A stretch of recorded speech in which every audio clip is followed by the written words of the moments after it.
You gotta give it to NXT, man. You got to give it to NXT.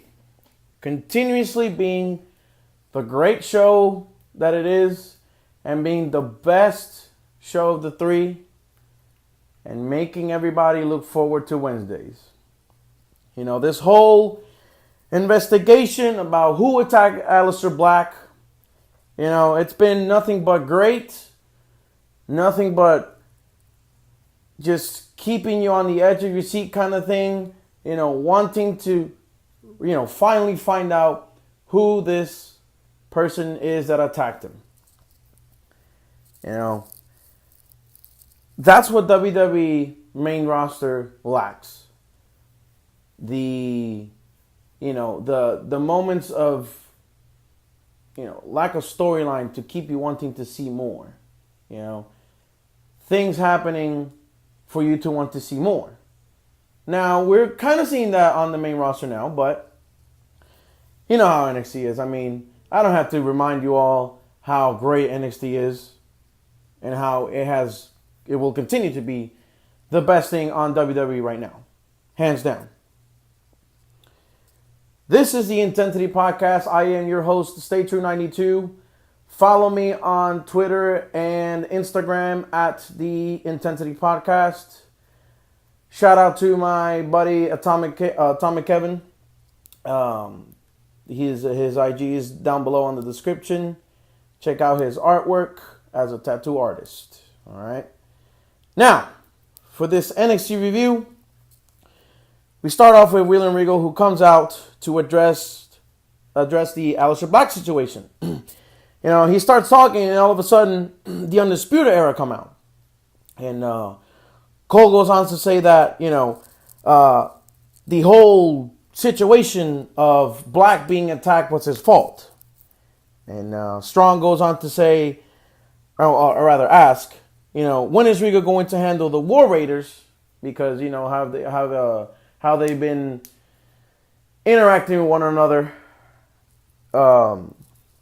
in the past weeks. And then Regal goes on to say he finds suspicious that they came out when he was about to address the case that's going on, And then Cole goes on to say that, hold on. I see what you're doing here. You're kind of trying to, change the subject, because that Ricochet has been avoiding me and not giving me my rematch. And he demanded that he wants it right freaking now to Regal. And then Regal says, you know what? Since you attacked, interfere on last week's championship versus champion match, I'm going to have you not invoke your rematch clause tonight, but in 2 weeks against Ricochet and Pete Dunne for the North American Championship. And then, Roderick Strong and Kyle O'Reilly are like, that's cool, awesome, right? And then William Regal goes on to be like, you guys have nothing to worry about because you guys will be defending your NXT Tag Team Championships in 3 weeks against the War Raiders. And of course, they didn't like that. And, so we're definitely looking forward to that. Then we have Johnny returning next week, Johnny Gargano, and against Tony Nese next week. And then he goes on to be asked by interviewers, why did he say sorry after the match against Dream?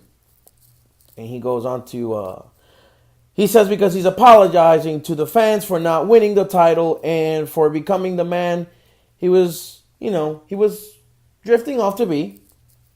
And he's sick of whining and complaining, and he's just going to come back and do what he does best, because Johnny Gargano cannot keep on sitting on the couch at home. And then all of a sudden you see Lacey Evans walk up to Gargano and LeRae, and she tells LeRae that, a real lady and a wife would fight beside and defend her husband. And then she goes on to touch Johnny Gargano on the shirt, and LeRae didn't like that, of course. And Johnny just, tells her back off, it ain't worth it. Just let her go, whatnot. It's exciting. I'm excited to see Johnny Gargano next week. We haven't seen him on TV for a good minute now. The crowd started to, I guess, at least in full sail. They started to, I guess, cool down on Johnny Gargano. After the whole Gargano, Ciampa, and Aleister trio, feud and whatnot.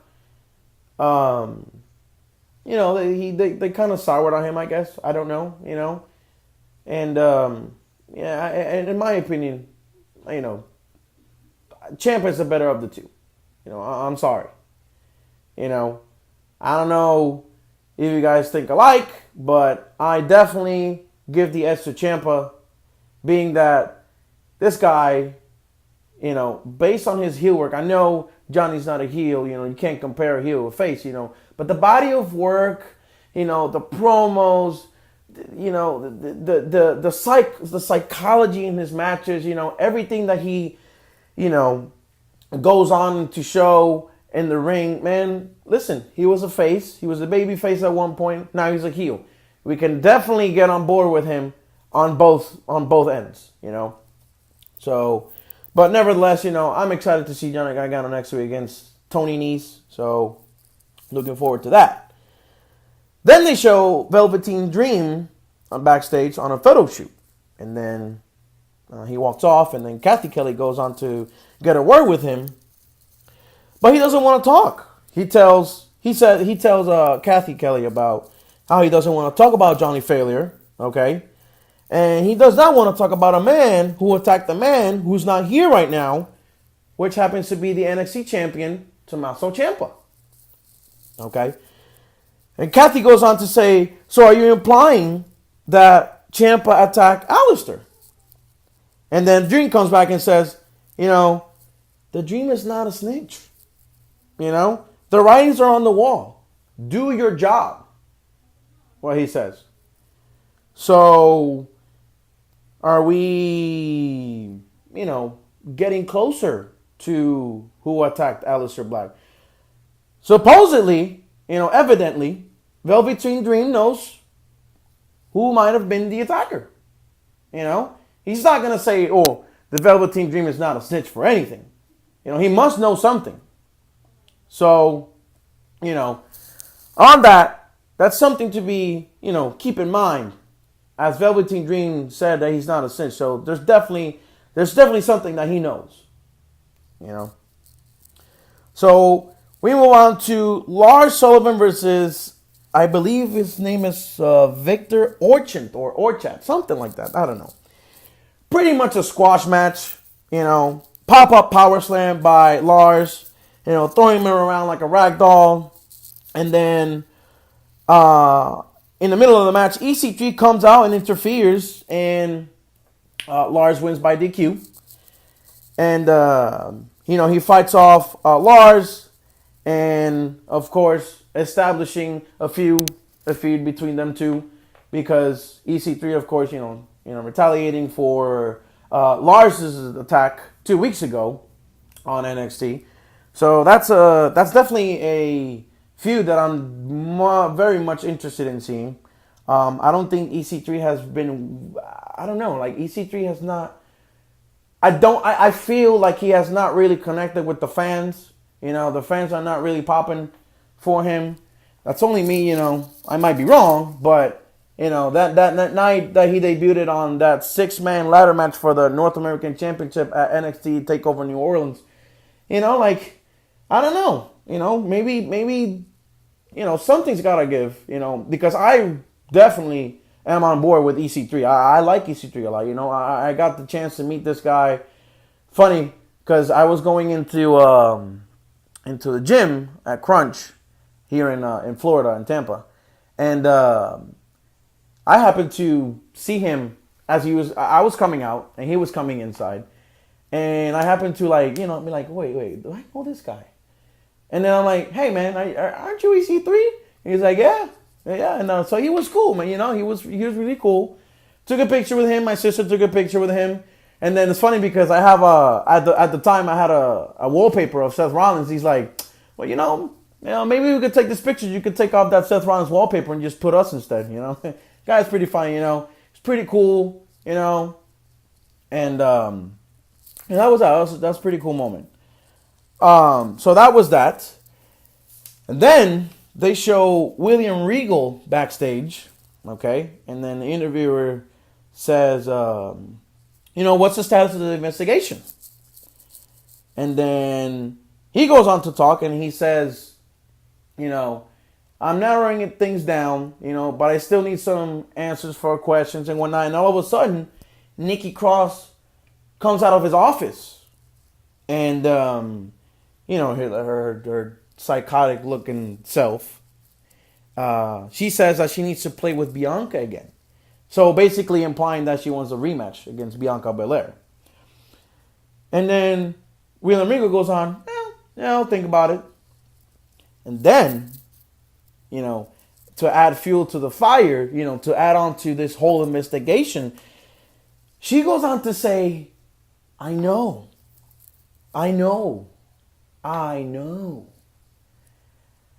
And then Regal's like, he's looking like, And then the interviewer asks Regal, like, is she saying like she know who the attacker is? And then Regal's like, who knows what goes on Nikki Cross's mind, So, that was that. And then we have the Mighty versus the Street Profits. I'm really liking the Mighty, man. Like, the Mighty, I've seen him multiple times on house shows here on NXT house shows down here in Tampa. And, I never really, at the time they were baby faces. I don't think that their forte is being baby faces. I think that the heels that they play are much better suiting for them than babyface. And this whole feud with the Street Profits over the cup and the chains, I like it. I'm enjoying it, Street Profits, of course. I mean, and again, like I mentioned, some things that, should make sense, like attention to detail, how, let's just put it for example, how Finn Balor in the main roster, like he comes out, it could be no matter what it is, he could be going on a feud with, his feud with Baron Corbin, Baron Corbin making fun of him, telling him that his locker room is not a playhouse, a pink playhouse with toys around. And, you would expect that this guy has a little, he's pissed off. He's fed up with this bullshit with Baron Corbin, making fun of him because he's a little guy. Of course, a fucking Vince move there. Okay. No matter what this guy did to Finn Balor, he would come out smiling. And it's like, dude, like, aren't you pissed off of, Baron Corbin for, coming out and making fun of your size, like belittling you, and he will always come out with that fucking stupid ass smile of his, and it's like, dude, like, aren't you pissed? Like, aren't you mad? Like, this guy continues to make fun of you, bully you. Show some fucking, like, show some intensity in your face for once. And that's what the Street Profits, did when they came out. You know how they always come out all energetic, all happy, and they're happy to be there, come out, have a good match and whatnot. And these guys come out with the serious face, like the crowd cheering, whatever. No, they came out, Mean Street, took their jackets off, went in there, got in the Mighty's faces, on what's his face, Nick Miller and Shane Thorne. They were mocking him, using their chain, because they still have the cup and the chain. And I believe Thorne had the chain on, and then he was mocking Dawkins, and then Dawkins just clocks him and drops him with a right hand. And that's how the match starts. And Montez Ford, man, this guy, again, pretty much every single person that was displayed tonight on NXT, I've seen live. on NXT house shows here. That flip over the top rope, my God, man, this guy, he had air forward, man, air forward, Montez air forward. The hype that this guy got, the air time that he got, and that flip over the top rope to knock both Thorne and Miller down, bro, this guy, he's athletic as fuck. That was fucking awesome, man. And then Nick comes in to shoulder tackle Montez, I believe, and then he just jumps, okay, lands on the apron, and then Nick hits the steel steps. And then they go on, and I believe Nick Irish whips him to the corner where the steel steps are, where the ramp is to the right. And then Montez falls, his left leg falls in that little hole that the steel steps have. And then all of a sudden you see Shane Thorne coming in and drop kicking the steel steps to, hurt Montez left leg. So Miller goes and drags him in and starts working on his left leg, and Dawkins tags in, and they go back and forth, and then after that he tags Ford in, and then Shane goes for a backdrop. Okay, he counters it, but then his leg gives out. I believe his knee, whatever. And then Shane goes for a figure 4 jackknife cover while Nick outside holds Dawkins from going inside to win for a second week in a row. I believe they wrestled last week, and thus continuing the feud. They won. They got a win over the Street Profits. I don't see this feud ending anytime soon. I might conclude on War Games, maybe so. But I'm liking, both teams. Out of the two in the Street Profits, for a fact Montez Ford is the star of the two. This guy is funny. This guy is as athletic as fuck. You know who I would love to see him tag team with? Fantasy booking here? R-Truth. Perfect fucking, perfect duo. Perfect comedy duo, man. That would be amazing to see. I'll definitely pay money to see that pairing.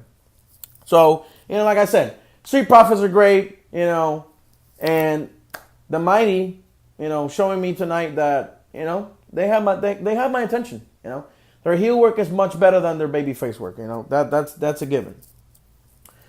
So then we have Vanessa Bourne versus Kairi Sane. Nothing really much goes on here. Bourne picks up the hat and puts it on and mocks Sane, then kicks it away. And then, Kairi gets on Bourne, pushes her to the corner, hits an axe kick to Bourne's back, hits a DDT to Bourne, then hits a spear, and finally hits an insane elbow for the win. Vanessa Bourne looking like Jade from Mortal Kombat here with that green outfit. All she needed to do was just put a mask on her face and boom, there you go. Jade. Then Shayna Baszler comes out and says that she's going to drown her, drop an anchor on her reign, and take her title back. Basically just, giving her a warning, hey, I'm coming for your title. Don't sleep on me. That one hurt. And I'm going to get a one over you. And then Kairi says she will give her rematch at WWE Evolution. So that match right there is going to happen on WWE Evolution in October. So, and then she goes on, Saint goes on to say that she'll be her again. Then we have, this guy. Oh, I cannot wait, man. I cannot wait. Keith Lee backstage. I really like this guy a lot, man. Like, he's awesome, Definitely turning heads, as he said to Kona when he interrupted, getting his hair done on backstage. 2-0, he says. The interviewer says. The Limitless is going for gold. He's Keith Lee is soon looking to go out and get some gold around his waist. And so he goes on to interrupt Kona getting his hair done. And then Kona's like, I said don't interrupt me, whatever. And then he sees that it's Keith Lee. And then he goes on to introduce himself. And then Lee tells him, man, I've been turning heads and and whatnot. And then he goes on to tell him that, and I believe, you have the finest set of losses in NXT. And then, of course, Kona's like, really now? Oh, really now? And then he tells, Keith Lee tells Kona that, we should be, we should have a match soon, and like, you should have a match with me soon so you can bask in my glory in the ring. So, we're definitely going to see these guys very soon. NXT, I don't know, maybe next week or so. They didn't announce them for next week, but probably so, maybe the following. But, as far as Kona goes, again, like I said, I've pretty much seen all these guys in house shows. Kona Reeves is not really a guy that really stands out to me.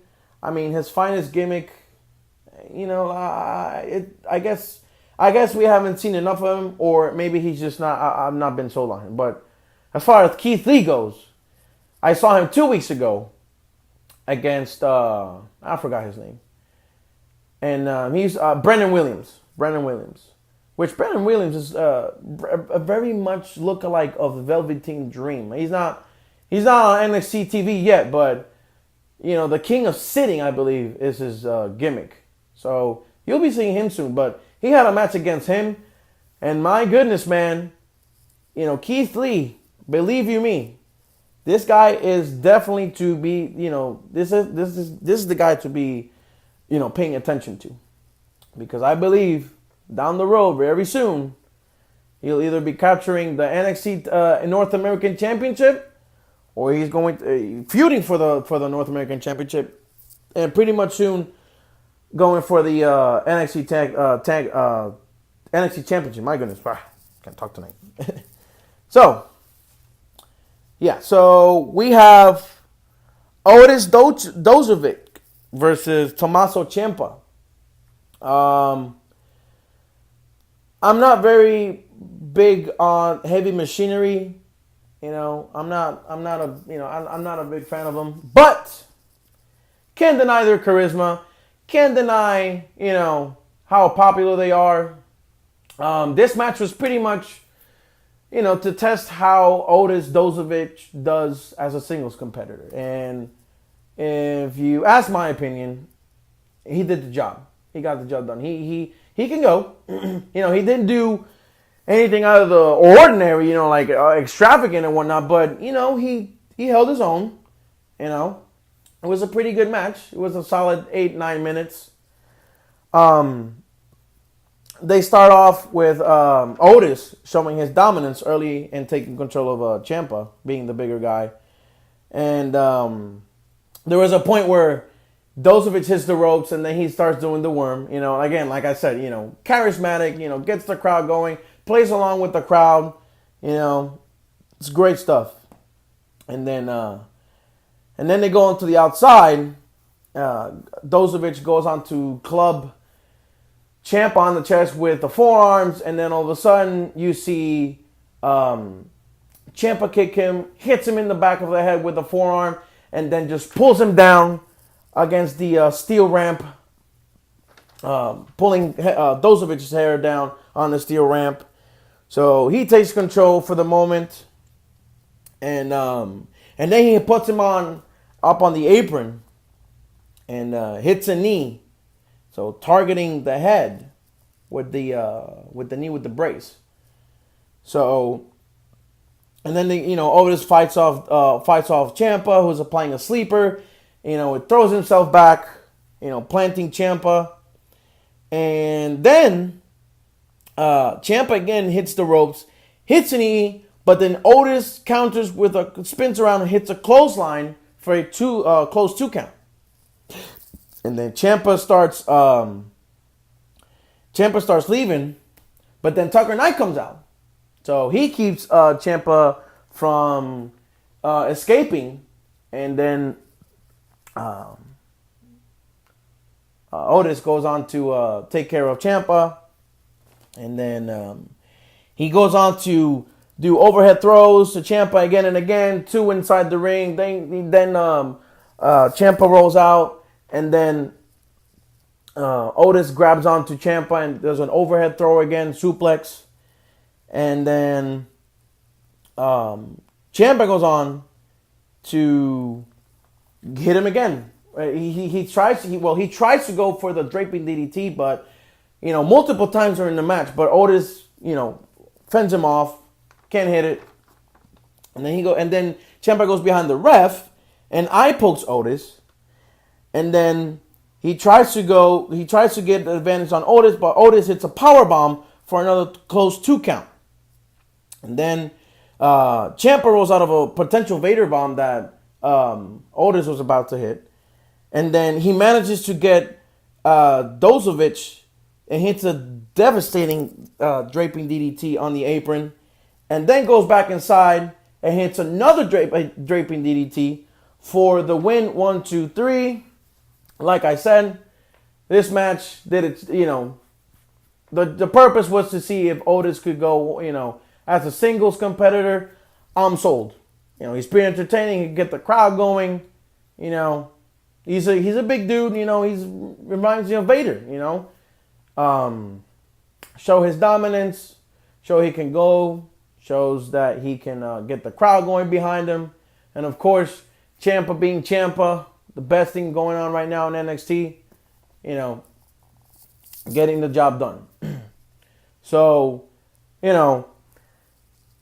as far as the investigation goes, man, I'm thinking Velveteen Dream, I guess he keeps on saying, when he said, the man attacking the man, the only person I can think of is Ciampa, but it'll be too obvious if it's Ciampa, so he can't be the one for a fact, And then with Nikki also, either Nikki knows, okay, she's saying she knows, and then Velveteen Dream implying that he potentially knows by not wanting to snitch.